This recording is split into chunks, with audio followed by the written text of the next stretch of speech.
लंगड़े को एक युक्ति सूझी। लंगड़ा व्यक्ति अंधे से कहने लगा, देखो भाई हम दोनों बच सकते हैं। कहने लगा कैसे? लंगड़ा व्यक्ति अंधे से कहने लगा, मुझे अपने ऊपर तुम बिठा लो, हम जैसे कहें उधर चलते जाओ, दोनों लोग बच जाएंगे। अंधे व्यक्ति ने लंगड़े को अपने ऊपर बिठा लिया। लंगड़ा व्यक्ति की आंखें थी, अंधे व्यक्ति के पैर थे। लंगड़ा जैसे कहता कहता रहा, अंधा व्यक्ति चलता गया, उसकी आंखों को देखकर दोनों लोग बच गए। आज संसार का ऐसी ही नजरिया है। जो युवा है जितने वो अंधे हैं और बुजुर्ग लंगड़े हैं। बुजुर्गों का सहारा बन जाओ, अपने आप कृपा के पात्र आप बन जाएंगे। लेकिन हम लोग सेवा से बड़ी दूर रहते हैं। महाराज ध्यान रखना, अकड़ के पानी कोई पी न पाया, बुझी प्यास उसकी जिसने गर्दन झुकाया। हमारे अंदर नम्रता है तभी संसार में पूजे जा सकते हैं। क्योंकि नल के आगे शीश झुकाओ तब वो प्यास बुझाता है, और जो जो फल है वृक्ष को लगता है त्यों त्यों झुकता जाता है। इसलिए हमेशा नम्रता होनी चाहिए। महाराज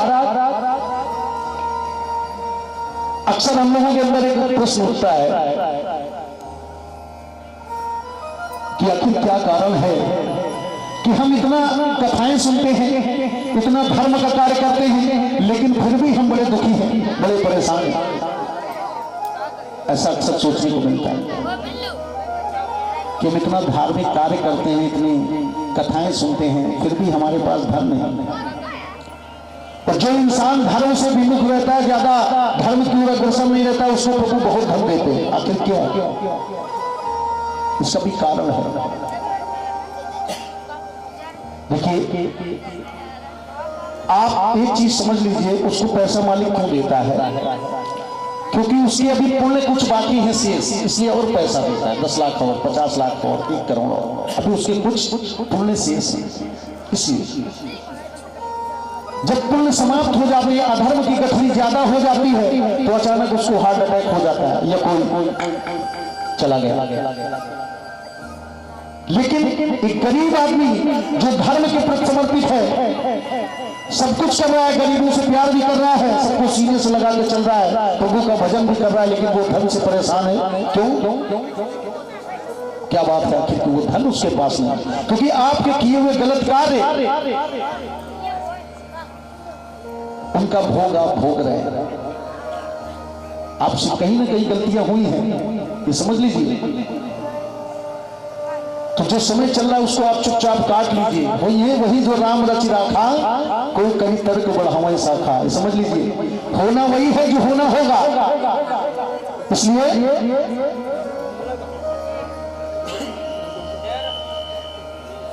हमेशा धर्म के प्रति हम सभी अग्रसर रहे। आज लोग अपनी मां की सेवा नहीं करते हैं, जिस मां ने जन्म दिया। इस घर में 4 लोग होते हैं, मां, पिता, भाई। 2 भाई थे, एक की शादी भी हो गई, चले गए।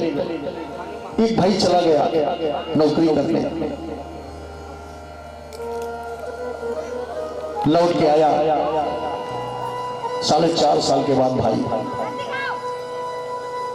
4.5 साल के बाद घर आया तो सबसे पहले पत्नी पहुंच गई अपने पति के पास। देखिए, सबकी अपनी अपनी कल्पनाएं हैं, कौन क्या बात सोच रहा है। सबसे पहले पत्नी पहुंची पति के पास और पति से कह रही है कि पत्नी ने पूछा, प्रीतम मेरे कुछ कमाया कि नहीं। ये पत्नी की कल्पना है।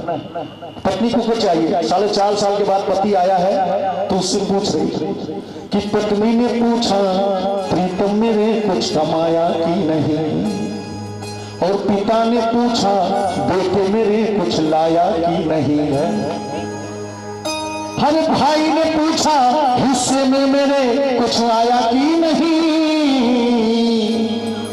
अरे माँ ने पूछा, लाल मेरे कुछ खाया कि नहीं। माँ ने पूछा, लाल मेरे कुछ खाया कि नहीं। माँ ने पूछा, लाल मेरे कुछ खाया कि नहीं। माँ ने पूछा, लाल मेरे कुछ खाया कि नहीं। ऐसी होती है जिसको किसी चीज से स्वार्थ नहीं, वो सिर्फ अपने बच्चे के अच्छे हित के लिए सोचती है। भाई सोचता है कि मुझे संपत्ति मिल जाए, पिता सोचता है बेटे मेरे लिए कुछ लाया कि नहीं, पत्नी सोचती कुछ कमाया कि नहीं।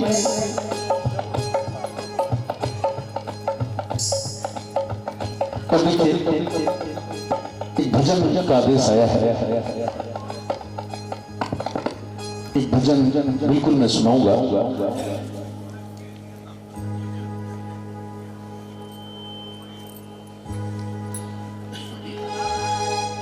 महाराज है कि नहीं? आइए मां के चरणों में समर्पित कर रहा हूं मैं कि जैसा कर्म किया है जग में वैसा ही फल पाएगा। मां को दुख पहुंचाने वाला चैन भला क्या पाएगा। जैसा कर्म किया है जग में वैसा ही फल पाएगा। मां को दुख पहुंचाने वाला चैन भला क्या पाएगा।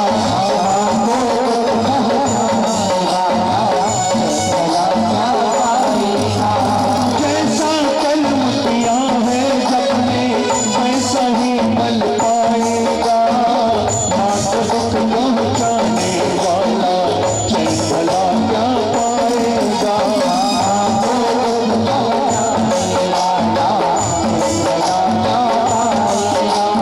जैसा कर्म किया है जग में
साया जब भी उठेगा माँ का साया फिर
वचन न जाई। आजकल लोग अपने वचन पर अटल नहीं रहते।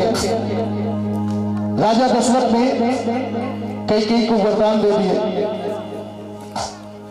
क्या जरूरत थी राजा दशरथ ना जाते कैकेयी के पास, राम राजा बन जाते तब जाते, कोई भवन में ना जाते, लेकिन होनी थी, वो चले गए, वचन दे दिया, निभाना पड़ा। आज लोग कहते कुछ है करते कुछ है। जी प्रभु राम से कमाल हो गया, हर बजरंग मेरा लाल लाल लाल हो गया, बजरंग लाल मेरा लाल लाल हो गया, प्रभु राम से कमाल हो गया, बजरंग लाल लाल मेरा लाल हो गया, लाल लाल लाल हो गया। जैसे ही प्रभु श्री राम आए तो हनुमान जी से कहने के हनुमान ये तुमने क्या किया? तो हनुमान जी प्रभु राम से कहने प्रभु अरे लगता है ये रंग प्यारा तुम्हें, लगता है ये रंग प्यारा तुम्हें, भैया ने बतलाया भेद ये हमें, भैया ने बतलाया भेद ये हमें, लगता है ये रंग प्यारा तुम्हें, मैया ने बतलाया भेद ये हमें, उस रंग को लगा के मैं निहाल हो गया, उस रंग को लगा के मैं निहाल हो गया, बजरंग लाल मेरा लाल लाल हो गया, बजरंग लाल मेरा लाल लाल हो गया, सीता जी प्रभु राम से कमाल हो गया, सीता जी प्रभु राम से कमाल हो गया, बजरंग लाल मेरा लाल लाल हो गया, बजरंग लाल मेरा लाल लाल हो गया।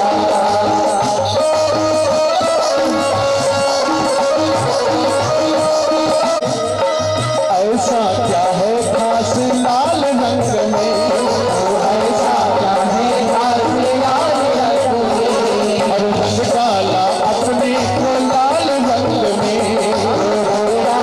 अपने को लाल रंग में, ऐसा क्या है खास लाल रंग में, रंग डाला अपने को लाल रंग में, कारण बताओ ऐसा क्यों हाल हो गया, कारण बताओ ऐसा क्यों हाल हो गया, बजरंग लाल मेरा लाल लाल हो गया, बजरंग लाल मेरा लाल लाल हो गया। महाराज जैसे ही कारण पूछा तो हनुमान जी ने कहा प्रभु आपको ये रंग बड़ा प्यारा लगता है, भैया सीता ने मुझे बतलाया है, माता ने, और जिस चीज को लगाने से मेरे प्रभु खुश हो वो हनुमान न करे, ऐसा प्रभु कभी हो सकता है? हनुमान जी की वो हालत प्रभु राम ने देखी तो प्रभु श्री राम ने एक वरदान दे डाला हनुमान जी को। कौन सा? कि सिंदूरी चोला चढ़ाएगा जो, सिंदूरी चोला चढ़ाएगा जो, जीवन में मौज बनाएगा वो, जीवन में मौज बनाएगा वो। प्रभु श्री राम ने कहा हनुमान जाओ तुम्हें एक कलयुग भी मैं तुम्हारे लिए दान करता हूँ, क्योंकि माता सीता ने ऑलरेडी पहले से एक वरदान हनुमान जी को दे रखा था, अजर अमर गुण निध सुख हो करो बहुत रघुनायक सोहू। आज भी हनुमान जी से बड़ा प्रभु श्री राम का कथा का रसिक कोई हो ही नहीं सकता। रामचरित्र सुनबे को रसिया, प्रभु चरित्र सुनबे को रसिया, राम लखन सीता मद रसिया। हनुमान जी से बड़ा कोई रसिक हो तो बताओ। जहां पर भी प्रभु की कथा होती है, जहां पर भी प्रभु का भजन होता है, वहां पर साक्षात हनुमान जी विराजमान है, और मैं हनुमान जी को देख पा रहा हूं। इसलिए दूर खड़े